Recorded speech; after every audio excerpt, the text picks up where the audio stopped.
중에 그들에게 이르시되 들으라. 씨를 뿌리는 자가 뿌리러 나가서 뿌릴새 더러는 길가에 떨어짐에 새들이 와서 먹어버렸고 더러는 흙이 얇은 돌밭에 떨어짐에 흙이 깊지 아니하므로 곧 싹이 나오나 해가 돋은 후에 타서 뿌리가 없으므로 말랐고 더러는 가시떨기에 떨어짐에 가시가 자라 기운을 막음으로 결실하지 못하였고 더러는 좋은 땅에 떨어짐에 자라 무성하여 결실하였으니 30배나 60배나 100배가 되었느니라 하시고 또 이르시되 들을 귀 있는 자들은 들으라 하시니라.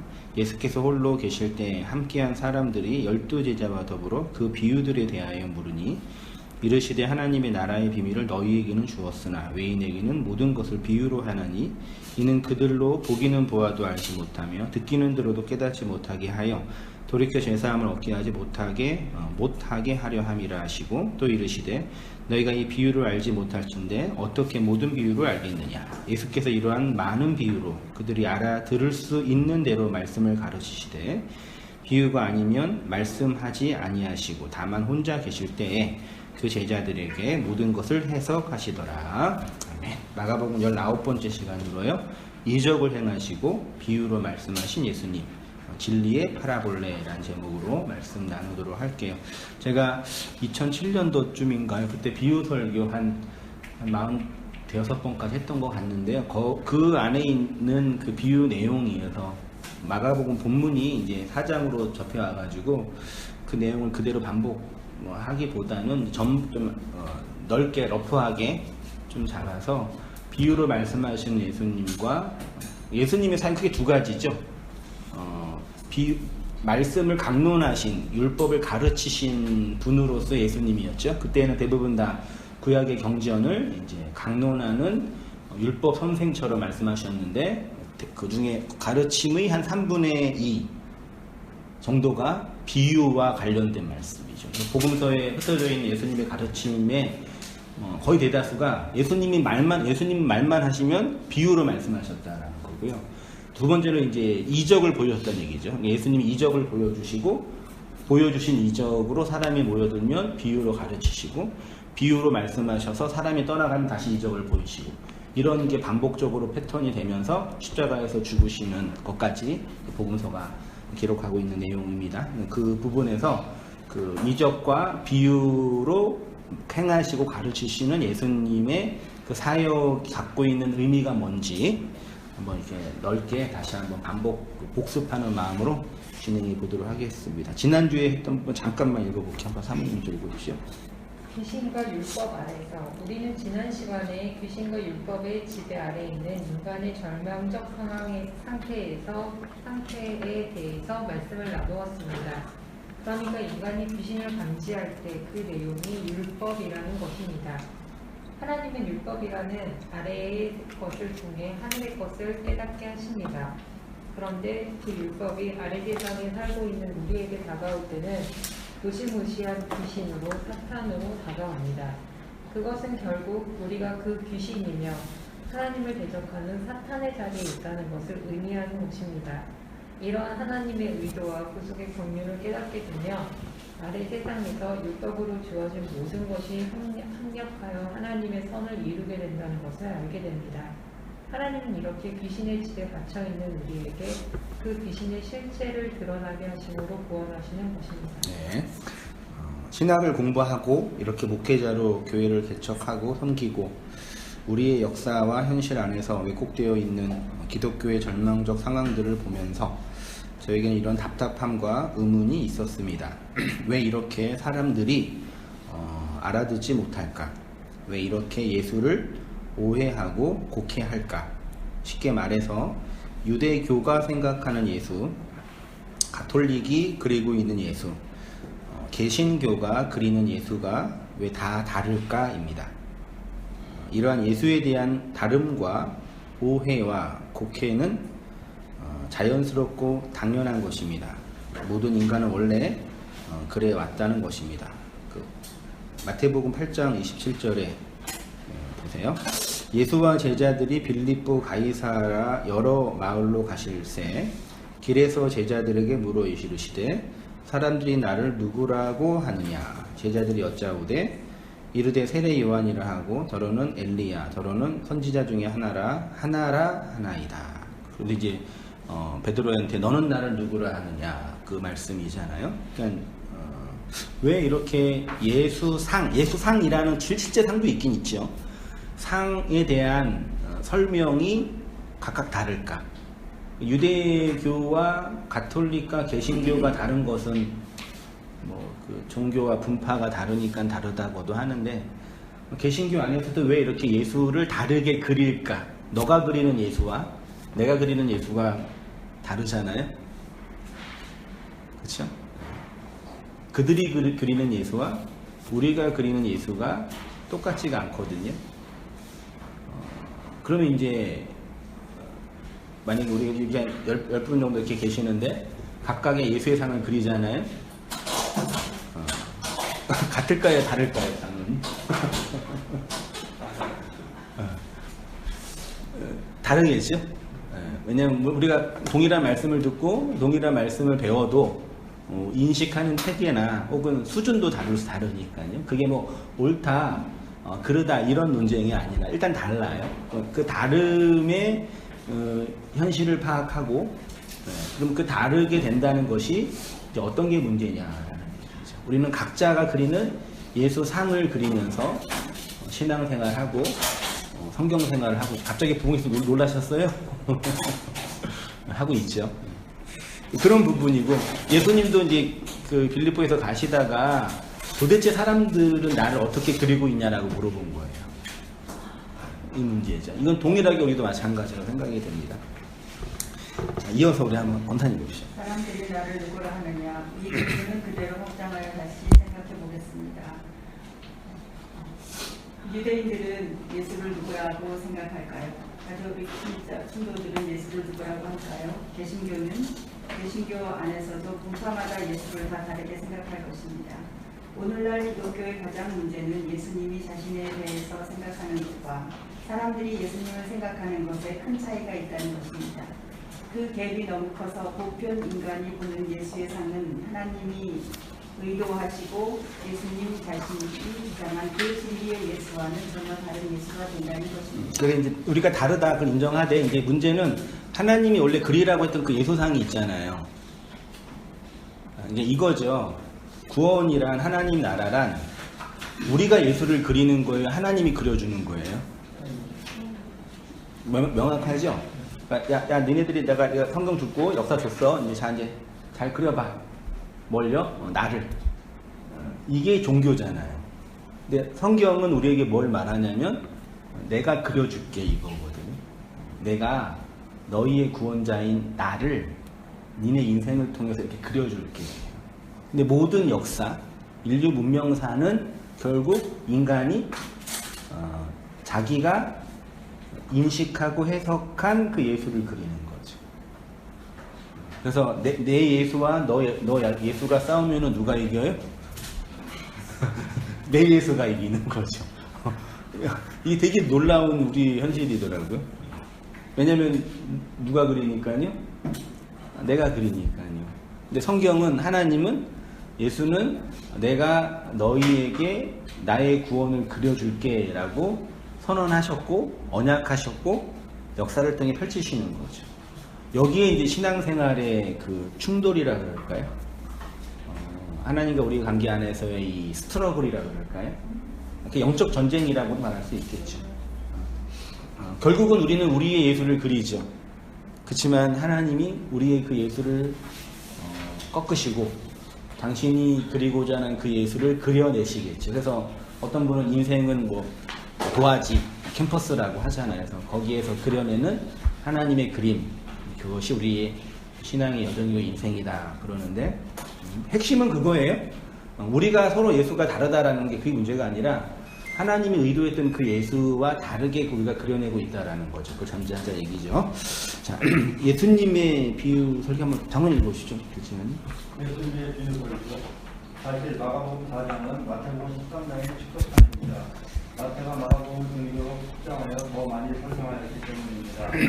씨 뿌리는 비유에서 그 씨는 결국 예수님 자신을 상징합니다. 히브리어에 씨가 데라라고 했습니다. 이 데라는 창세기 3장부터 예언된 여자의 후손에서 나오는 그 구원자, 사탄의 머리를 박살내는 구원자를 의미합니다. 예수가 씨라면 바친 그 씨를 받는 교회를 상징합니다. 그런데 사람들이 이 씨 뿌리는 비유의 결론을 어떻게 냅니까? 우리의 마음밭을 옥토로 만들어서 하나님의 복을 받자, 이렇게 결론을 냅니다. 예수가 진리의 씨로 가시떨기가 가득하고 돌처럼 딱딱한 우리의 마음을 기경하여 하나님의 열매를 내는 옥토밭으로 만드시겠다는 언약과 약속이 있는 말씀이 씨 뿌리는 비유의 핵심인데, 본문을 읽고 해석하면서 사람들은 스스로 자기 마음을 바꿀 수 있다고 적용을 합니다. 인간이 스스로 자기의 마음을 옥토밭으로 기경할 수 있다고 생각하는 것 자체가 하나님의 말씀으로 오신 예수를 오해하고 있는 것입니다. 사람들은 이렇게 예수님이 말씀하셨던 그 의도와는 전혀 다른 방식으로 이해하고 받아들이고 결론을 내립니다. 진리이신 예수가 인간에게는 매우 상대적인 대상이 된다는 것입니다. 그래서 그 씨 뿌리는 비유는 뭐 저도 뭐 어렸을 때 교회를 많이 안 갔었지만 뭐 기억이 나요. 아직도 기억이 나고 생각이 나고 그러거든요. 펜이요? 원고요? 아 이거요? 네. 근데 대부분 그 뭐 책이나 내용에서 그 보면은 방역 책임자 우리 장로님. 웃으니까 안 돼요.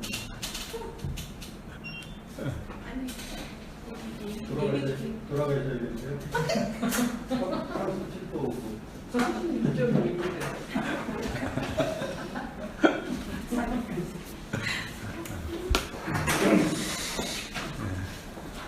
대부분 다 씨 뿌리는 이야기의 결론은요, 마음밭을 옥토밭으로 만들어서 30배, 60배, 100배의 열매를 내자 이거죠. 거의 다 몇몇 목사님 빼놓고는 거의 99%의 모든 목회자의 설교나 뭐 주일학교 시작해가지고 어른까지 모든 설교가 다 안 그런 설교를 제가 알기로는 딱 2 목사님만 그랬고 나머지 모든 목사님은 다 우리 마음밭을 옥토밭으로 이제 기경해야 된다. 근데 이거는 비유적으로 맞지 않죠. 밭이 스스로 자기의 밭을 돌짝밭, 그 밭 혹은 길가의 밭을 바꾸어서 옥토밭으로 만들 수 있는 힘과 능력은 있어요, 없어요? 그거 없지요. 그러면 씨 뿌리는 비유가 아니라 밭의 비유여야 되는 거죠. 아주 간단하고 명확한 명징인데도 사람들은 어떤 견해에 갇혀 있어가지고 이 심플하고 명료하게 나타나는 이 비유, 그래서 예수님도 모르고 교회도 별로 안 다녔던 사람도 다 알고 있는 비유를 그렇게 다 자의적으로 해석하죠. 더 놀라운 거는 그런 해석이 2000년 동안 계속됐는데도 아무도 거기에 대해서 태클을 걸거나 문제를 제시한 사람이 별로 없었다는 얘기. 생각해 보세요. 이거 좀 이상한데요? 아니 씨 뿌리는 비유는 씨인데 왜 밭에 관해서 얘기하죠? 이렇게 얘기해. 그만큼 인간은 기본적으로 신앙과 예수님에 대한 인본적인 관점에서 자기 중심의 관점에서 해석이 되게 강하다는 얘기죠. 그걸 전제하는 거죠. 그게 아닙니다. 제가 중간쯤에 그렇게 얘기를 했죠. 예수가 진리의 씨로 가시떨기가 가득하고 돌처럼 딱딱한 우리의 마음을 기경하여서 하나님의 열매를 내는 옥토밭으로 만드시겠다는 언약인 거죠. 그래서 실제로 가시떨기나 돌이나 길가는 결국 뭘 상징하는 거예요? 율법의 마음인 거죠. 지난주에 귀신 아래에 있는 인생의 모습이 율법 아래에 있는 똑같아 말한 것처럼 율법이라는 그 가시떨기, 돌이 가득한 인간의 마음 속에 그 진리의 씨가 뚫고 들어와 뿌리를 내려서 그 밭 자체를 기경시키는, 그래서 하나님이 원하시는 열매를 내는 그 얘기를 하는 거죠.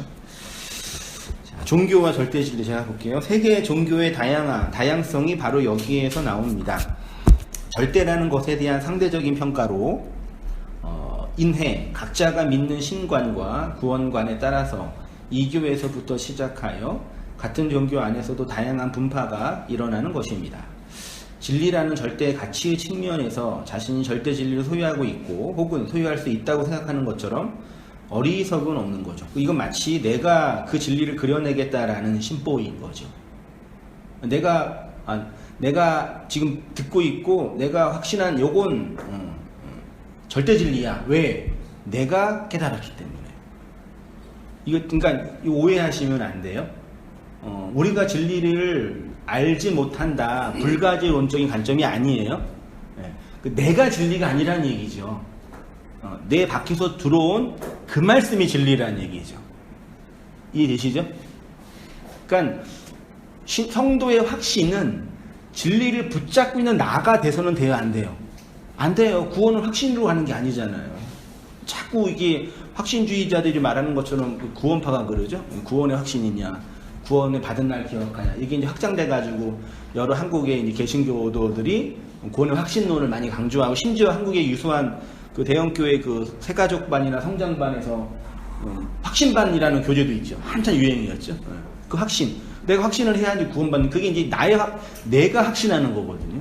근데 우리 신앙의 선배님, 인생의 선배님들 인생 살면서 내가 그 하나님에 대한 확신을 붙잡고 갈 수 없다라는 걸 늘 자각하시잖아요. 좀만 아파도 우리가 힘들어 죽는데, 병에 걸리면 더 힘든데, 그런 의미에서의 그 확신이라는 얘기죠. 그렇지만 그 진리 자체는 내가 확신하는 차원을 넘어서는 하나님의 초월적인 사역인 거죠. 하나님이 그려내는 일인 거잖아요. 그 말씀을 드리는 겁니다. 그래서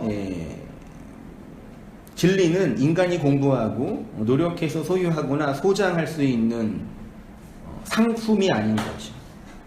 복음은 인간이 자신의 대가를 지불해서 물물 교환하는 것처럼 내 거로 취할 수 있는 상품이 아니죠. 부자들이 자주 하는 말, 얼마면 돼, 이거 있잖아요. 그래, 그 복음 어느 정도 하면 되겠어. 돈도 안 돼? 그러면 내 몸 좀 드릴까요? 그래서 바울이 그랬잖아요. 내 몸을 불사르게 내어줄지라도. 교회 역사상 수없이 많은 분들이 돈 드린 것뿐만 아니라 정말 자기 인생도 드리고, 제가 경험해서 알아요. 신앙이 불처럼 들어와서 나를 새롭게 하니까 제 마음속에 일어나는 간절한 큰 소망이 뭐예요? 내 몸을 어떻게 우리 집에서 비웃는데 주님께 드릴까? 이거예요. 나를 어떻게 드려서 그 진리와 교환할까? 이거잖아요.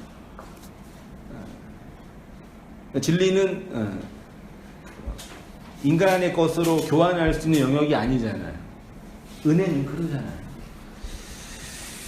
자, 하나님으로부터 시작된 것 있네. 한번 성권상에 보시죠.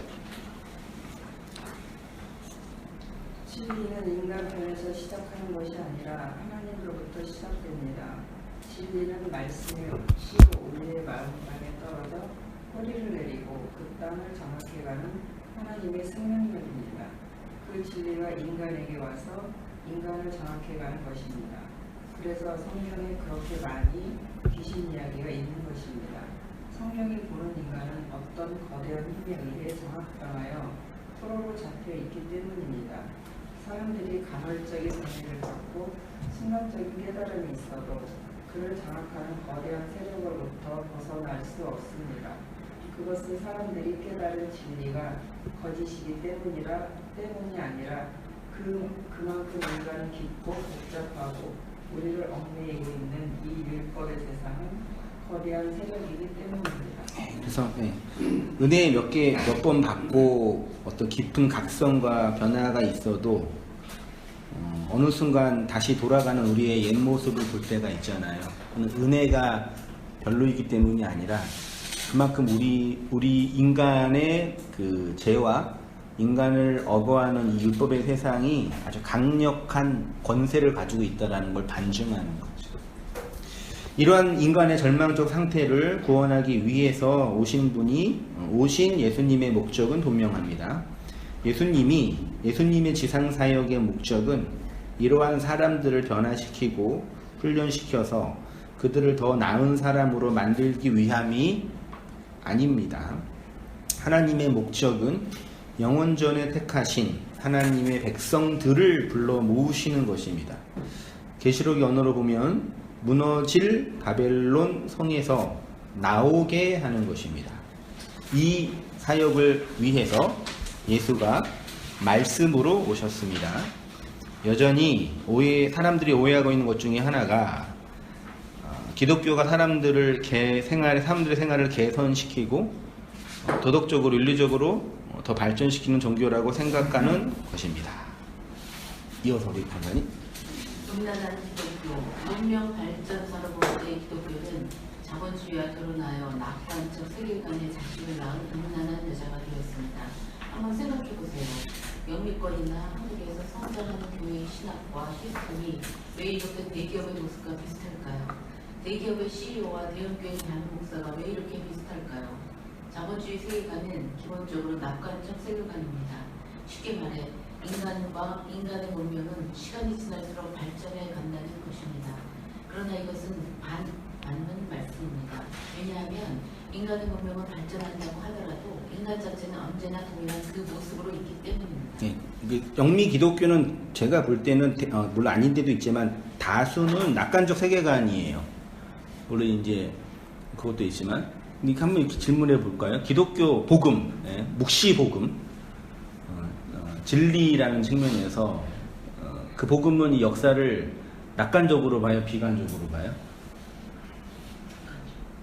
복음은 그러니까 낙관적 긍정주의일까요? 비관적 염세주의일까요? 복음. 특별히 처음 오셨으니까 값을 지불하셔야 됩니다. 가격이 좀 비쌉니다. 부정적으로. 성경, 그러니까 복음을 이렇게 깨닫고 진리 안에서 이렇게 자기 인생에 대한 이 하나님의 장악을 경험한 성도님 중에 많이 염세적이고 비관적인 분들을 많이 경험했어요. 그게 제가 나쁘다라고 보는 게 아니라 현상이 그렇다는 얘기죠. 저는 좀 거기에 대한 좀 정서적인 이질감이 있어요. 제가 이 세상이 좋아서가 아니라 왜 그러냐면은 철학적으로 낙관주의, 비관주의가 있는데 기독교 역사와 문명이 이 두 가지 사상을 강조할까라는 측면으로 본다면 결론을 내리면은 성경은 이 역사, 우리의 이 역사, 이 율법의 세상, 귀신의 세상을 염세주의적인 걸로 보지 않아요. 그건 분명해요. 왜냐하면 그러니까 염세주의자들의 기본의 특징이 뭐냐면 자신의 존재의 필연성을 부정해요.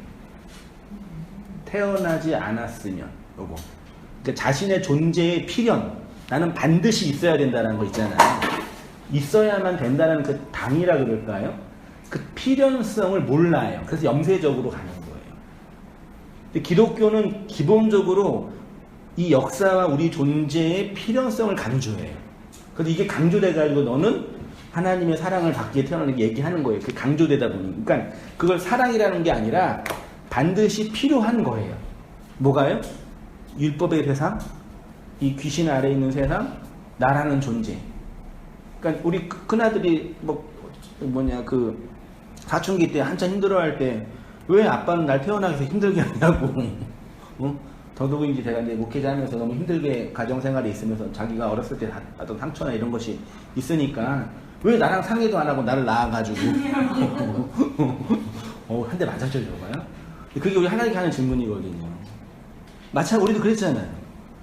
근데 제 입장에서는 제가 필연적으로 만든 건 아니지만 하나님 우리를 만들어낼 때는 하나님의 분명한 의도와 목적이 있어서 만든 필연이잖아요. 필연적인 존재는 염세적일 수 없어요. 그러니까 이 세상이 힘들다, 이건 염세가 아니에요. 이건 그냥 힘든 거예요. 돈이 없거나 관계가 깨져서 내 육체가 감지하는 고통이지 염세적인 사상이 아니에요. 그러니까 오해하는 거예요, 사람들이요.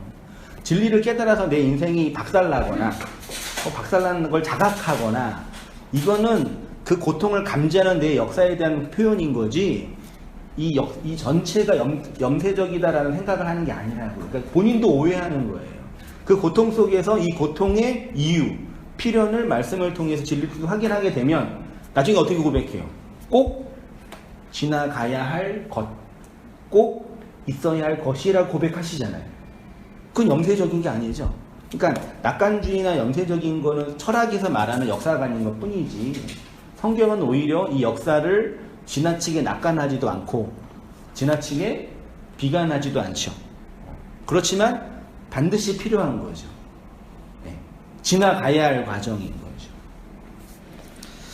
그렇게 이제 보는데, 근데 이제 다수의 그 기독교 문명은 요 자본주의 세상이 돼버렸으니까, 원래 기독교는 자본주의에서 만들어진 종교가 아니잖아요, 원래는요. 근데 기독교가 문명사가 발전해서 이 세상이 자본주의 세상이 돼버렸으니까 자본주의와 결탁하면서 뭐라 그럴까요? 그 새로운 세계 종교가 된 거죠. 마치 초대교회가 로마의 제국주의와 결탁해서 아주 탁월한 세계 종교가 된 것처럼 르네상스 이후에 이 개신교가 자본주의 문명과 결탁하면서 거대한 세계 종교가 되고, 제가 처음 교회 가서 부흥사 교회 가서 들었던 얘기 중에 하나가 예수님 믿으면 복 받는다. 봐라, 미국 성경을 대통령 취임 아직도 기억해요. 취임사할 때 성경에 손 없는다며. 봐봐, 성경을 하나님을 섬기니까 복 받는 거다. 정말 그러는 줄 알았어요. 이런 세계관이 이렇게 단지 기독교의 영역이 아니라 이 우리가 갖고 있는 이 세상 전체의 자본주의와 결탁한 기독교 문명의 한 흐름이고, 소위 말해 영미권에 성공한 목회자 그 긍정의 힘, 이런 식의 사고가 결국 그런 거에서 나오는 거죠. 자본주의는 낙관주의의 비관주의예요? 자본주의 자체는 비관주의가 되면 돼요, 안 돼요? 지금 당장 내년에 나라 망하면은 우리 지금 뭐 어디 돈 투자한 것도 어떻게 해야 돼요? 다 회수해서 산으로 올라가야 되잖아요. 그럼 자본주의 운영이 안 돼요. 그래서 기본적으로 낙관주의, 세상은 발전하고 더 좋게 되고 코로나는 극복될 수 있고 백신은 반드시 나올 거고, 그러니까 어떻게 좀만 기다려야 되고 버텨야 되고 이렇게 계속 얘기해 주잖아요. 그렇지 않으면 이 시스템이 망하니까요. 그러니까 이런 현상들을 보면서, 질병이나 이런 현상을 보면서 저 개인적으로 생각하는 거는 이 문명사를 하나님이 어떻게 다루고 계시는지도 보는 것 같아요. 개인적으로 우리 힘들지만 우리가 살고 있는 거대한 이 시대 안에서 이 흐름을 보면서요, 이 하나님의 역사, 하나님이 간섭하시는 이게 우리가 살고 있는 이 세상에 대한 지나친 낙관과 그런 것에 매몰되지 않도록 여전히 말씀하고 계시구나. 개인적으로 그냥 그런 생각을 해보게 됐습니다. 발전하는 문명 보세요. 사람들이 인간이 발전한다고 착각하는 이유는 인간의 문명이 발전하는 것처럼 보이기 때문입니다. 인간의 과학 문명과 기술은 발전하고 있습니다. 상품도 발전합니다. 휴대폰도 발전하고 자동차도 발전하고 아파트도 발전합니다. 하늘을 날지 못한 인간이 하늘을 날고 이제 우주까지 갈 수 있는 시대가 되었습니다. 인간이 만드는 모든 상품은 발전합니다. 그래서 우리는 이 세상이 발전하고 있다고 착각합니다. 우리는 이전보다 더 나아지고 있다고 생각합니다. 세상은 실제로 발전하고 있지만 중요한 것은 인간 자체는 절대로 발전하지 않습니다. 인간 자체는 언제나 그 모습 그대로입니다. 그러니까 차를 타고 있는 인간, 아파트에 살고 있는 인간, 최신식 휴대폰을 사용하는 인간일 뿐이지 그 인간은 여전히 그 인간이에요.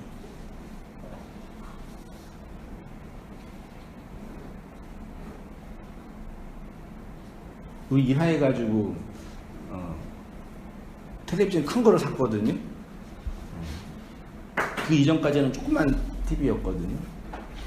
한 6개월 경험하니까 어떤 생각이 드냐면 옛날에 그런 TV 어떻게 봤을까? 얼마나 간악해요, 인간. 제 맨 처음 차가 마티즈였거든요. 수동. 지금 오토예요. 그거 어떻게 몰았을까? 아니, 그게 무섭다니까요, 인간이. 그러니까 계속 우리는 물건이나 상품을 더 좋은 거를 찾아가요. 그렇게 될 수밖에 없어요. 그걸 착각하는 거죠. 우리는 더 나은 세상으로 발전하고 있다. 맞나요? 아니지. 인간은 언제나 그 모습 그대로예요. 언제나. 아니, 오히려 더 비참해지고 있는 거예요. 문명의 노예로, 자본주의의 부품으로 더 비참해지고 있죠. 인간은 죄인의 종자이고 귀신의 색간입니다. 그의 손에는 언제나 타자를 살해하기 위해 날카로운 칼을 들고 있는 가인의 후손입니다. 이 인간의 모습을 폭로하기 위해 예수님이 오셨지요.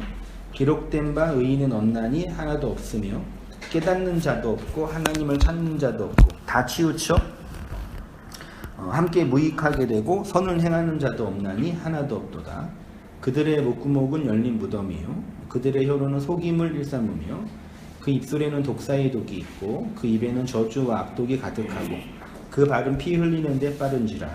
파멸과 고생의 길이 그 길에 있어 평강의 길을 알지 못하였고 그들의 눈에는 하나님을 두려워함이 없으니라 함과 같으니라. 이어서 한번 우리 유선의 목사님, 인간의 절망과 하나님의 구원이요? 인간의 절망과 하나님의 구원. 바울이 불러들인 인간의 모습이 이러합니다. 19년 비유에서 돌과 가시가 기가 같이 의미 하는 것이 바로 이러합니다. 이런 인간의 절망적 상태에서 인간이 스스로 노력하고 애써서 하나님을 찾고 파멸과 고생의 길에서 벗어날 수 있겠습니까? 하나님의 구원의 원천은 이러한 인간의 절망적 상태에서 스스로 아무것도 할 수 없는 인간을 아들의 희생과 성령의 능력으로 좋은 밭을 만들어 하나님이 원하시는 그 열매를 만들어내시는 것입니다. 그래서 바울은 이렇게 구속의 결론을 내립니다. 모든 사람이 죄를 범하였음에 하나님의 영광에 이르지 못하더니 그리스도 예수 안에 있는 성령으로 말미암아 하나님의 은혜로 값없이 의롭다 하심을 얻은 자 되어. 로마서에서 우리가 자주 읽었던 하나님의 은혜의 복음, 예수님의 필연성에 관한 진술인데 우리는 이 복음도 그 3절, 10절부터 17절까지 인간의 절망적 상태를 논하면서 우리는 어떤 해결책을 찾냐면 그러면 이렇게 우리가 절망의 상태에 있는데 어떻게 우리가 벗어날 수 있냐 하고 우리 쪽에 어떤 행동과 행위를 많이 강조하는 분위기잖아요. 그렇게 안 하면은 마치 하나님 은혜가 없는 것처럼요. 이렇게 말해놓고 우리 소망 없어 말해놓고 결국은 그 하나님이 주는 그 값없는 은혜로 회복되는 거야 요거잖아요. 돌밭, 가시밭, 길가밭이 스스로 그 밭을 기경하여 회복케 할 수 있는 게 아니라 진리의 씨가 떨어져서 그 밭 자체를 갈아엎지 않고서는 불가능하다라고 말씀하시는 거 똑같은 말씀인 거죠 사실은.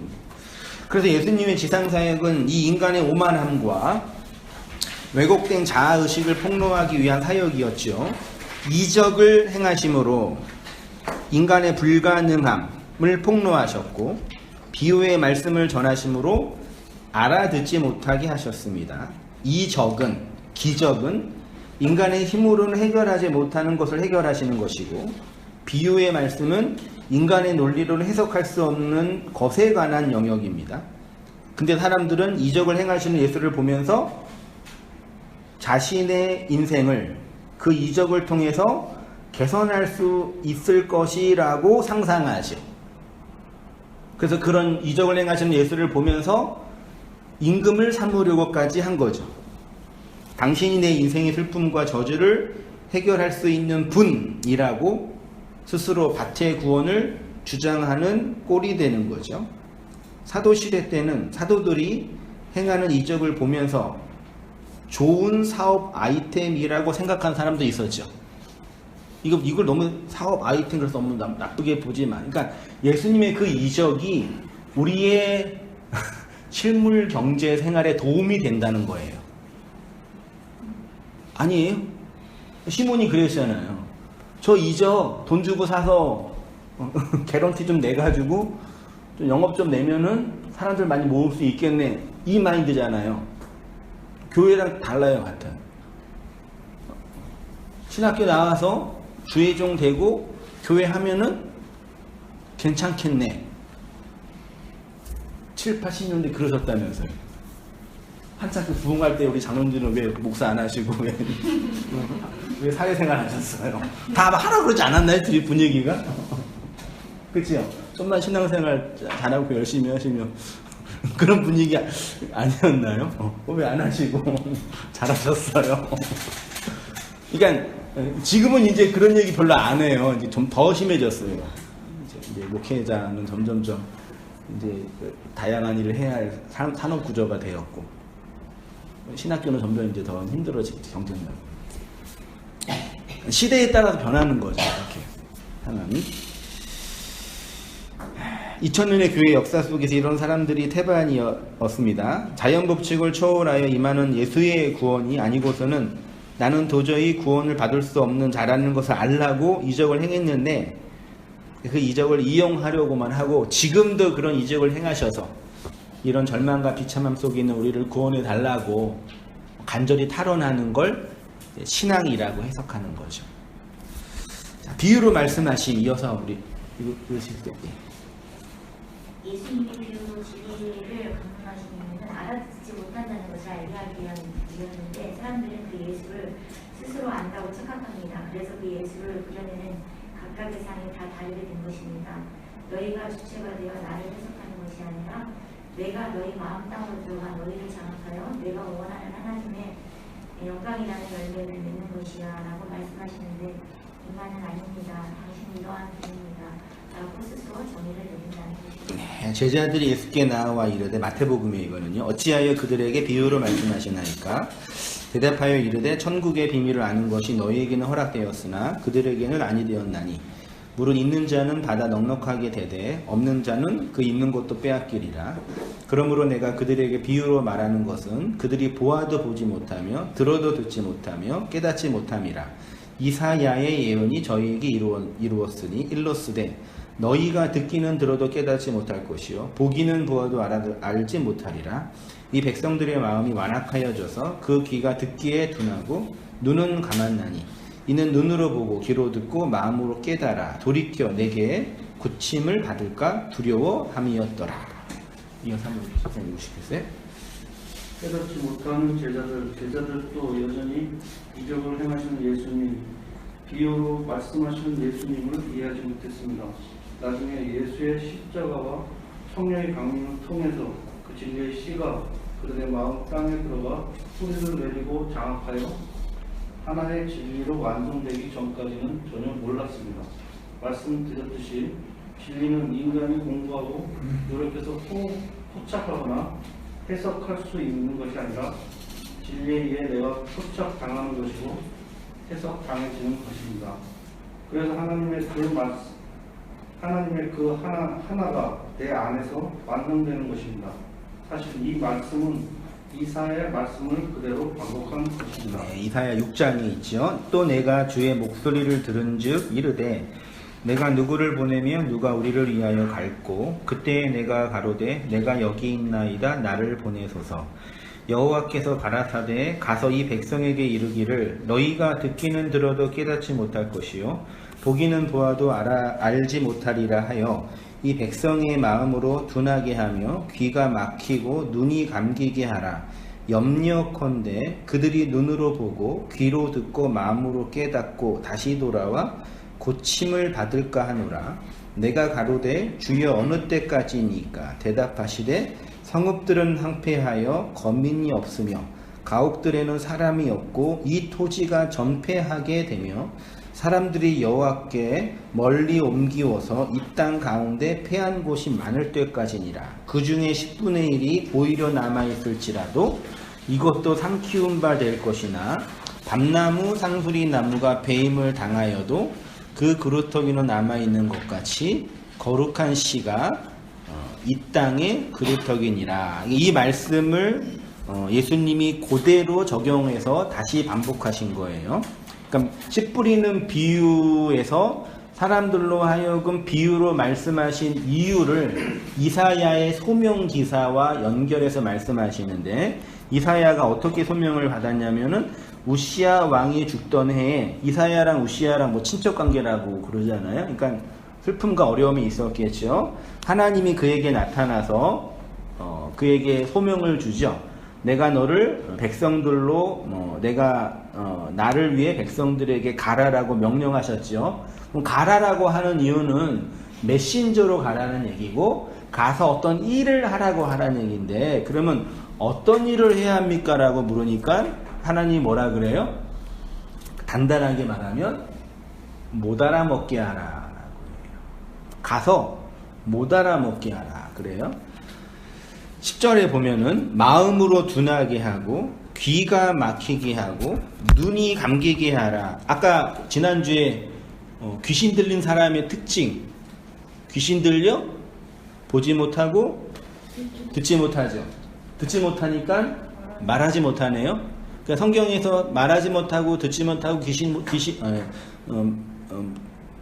말하지 못하고 보지 못하고 듣지 못하는 사람은 귀신 들려 있는 사람이라고 복음서가 말하는데, 그 귀신은 율법 아래 있는 자들의 특징이고, 그 이사야 시대의 이스라엘 백성의 그 상태가 바로 이렇게 율법 아래서 자기 스스로 하나님을 그려내고 있는 자들의 모습인 거죠. 그래서 그들은 포로된 자이고 귀신 아래 잡혀있는 자이고, 보지 못하는 자이라는 걸 네가 가서 니네는 그런 사람이야 라고 전하라라는 얘기가 눈멀게 하고 듣지 못하게 하고 말하지 못하게 하라는 말씀의 내용인 거죠. 쉽게 말해서 그들의 눈과 귀를 가리고 하나님의 비밀을 못 알아먹게 하라고 하신 것입니다. 그리고 그 일을 바로 누가 하셨어요? 이사야가 했던 것처럼 예수님이 하셨잖아요. 그래서 예수가 오셔가지고 세상의 모든 사람 예수님을 바라보면서 뭐 해요? 예수님을 각자 자기의 그림으로 그려내고 있잖아요. 네, 그렇게 그려내고 있잖아요. 자기의 예수를. 그걸 가장 잘 그리는 분들이 누구예요? 가톨릭이시고, 그분들은 그거를 교리로 만들었고, 예수상이라는. 개신교는 실제로 그리지는 않지만 자기의 인생과 편견과 사상 속에서 자기만의 예수를 그려내는 거고, 그 예수가 이사야가 온 것처럼 내가 그렇게 나의 예수를 그려내고 있다라는 게 폭로되니, 내가 그리고 있는 그 그림의 예수가 찢어지는 거예요. 그 십자가에서 일어난 사건이잖아요. 자, 그리고 그 일이 바로 예수님이 하셨습니다. 그런데 그렇게 끝난 것이 아니라 보지 못하는 것을 보고 듣지 못하는 것을 들을 수 있는 날이 오고, 황폐했던 성읍이 다시 회복되는 날이 온다고 하는데, 언제예요? 이사야에서는요, 거룩한 시가, 그루터기로서의 거룩한 시가 올 때 회복된다라고 하는 거죠. 그러면 보세요. 이전까지 우리가 예수를 그리고 있는 그 예수는 하나님의 그 예수가 아니라 누구의 예수예요? 나의 예수인 거죠. 근데 그 예수가 나에게 거룩한 시로, 씨로, 영으로 마음 땅을 들어와 마음 땅 자체를 장악하여 기경하는 그 날에 이 복음의 회복과 진리의 진위가 드러나게 된다라고 선언하시는 거죠. 그래서 이러한 회복이 언제 시작되냐면 거룩한 시가 오실 때 회복된다는 것입니다. 그 거룩한 시는 당연히 예수 그리스도를 의미하죠. 그래서 뭐 성경을 읽고 교회를 다니고 봉사를 하고 나름대로 헌신을 하고 다짐을 하고 이것저것 외형적으로 노력하고 애쓰고 헌신하는 것과 내 밖에서 내 안으로 들어오는 그 그리스도의 그 진리의 임재는 별개의 영역인 거죠. 우리 모두는 다 그런 각자의 인생 속에서 필연적으로 그 일을 경험하게 하시는 거죠. 거룩한 시가 그 땅에 굴뚝이 장로입니다. 이적을 행하시는 예수님에게 수많은 사람들이 몰려들었는데 그 예수가 하나님의 거룩한 시라는 것을 몰랐습니다. 왜냐하면 그 시는 자신의 마음 땅에 진리로 떨어져 자신의 마음과 인생을 장악할 때만 감지되는 것이기 때문입니다. 수많은 사람들이 예수를 임금 삼으려고 몰려다녀도 오직 당신이 뚫고 들어가 눈과 귀를 열어놓는 택한 백성들에게만 진정한 하나님의 나라가 세워지는 것입니다. 그러니까 영원 전부터 약속된 거룩한 시, 하나님의 시가 진리의 말씀으로 침공에 들어가기 전에는 사람들의 마음 상태는 돌밭이고 가시떨기이고 길가일 수밖에 없는 것입니다. 그래서 그렇게 들어간 자들이 자기에게 해체에게 들어온 그 영역에 대한 통증을 감지하거나 혹은 해체를 체험할 때 오는 그 복음의 현실을 슬픔으로도 자각하고 어려움으로도 자각하는 거죠. 그래서 교회는 하나님에 의해서 그려진 자들이 역사 안에서 모여 코이노니아 하여 그 진리의 진리됨을 선포하고 나누고 교제하고 위로하고 증거하고 고백하는 거죠. 그게 신약 성경이 말하는 아름다운 현실 교회의 한 측면인 거죠. 그래서 그거는 누가 깃발을 꽂고 개척하겠다라고 만들어져서 만들 수 있는 인간의 모임도 아니고 누가 싫어 그래가지고 해체할 수 있는 인간의 모임도 아니에요. 되게 웃기죠. 옛날에는 깃발 꽂으면 다 왔으니까 교회 개척이 됐었죠. 지금 그렇게 안 되잖아요. 어떤 분이 그분도 참 놀라우신 세계관이신데 온땅교회가 처음 개척해가지고 카페에 있다가 이렇게 지하로 왔는데 여기 노원 예배당이요. 예배당이 막 그 미어 터질 때가 있었어요. 그래서 이거 여기도 하나 만약 이거 틀까 고민했었잖아요.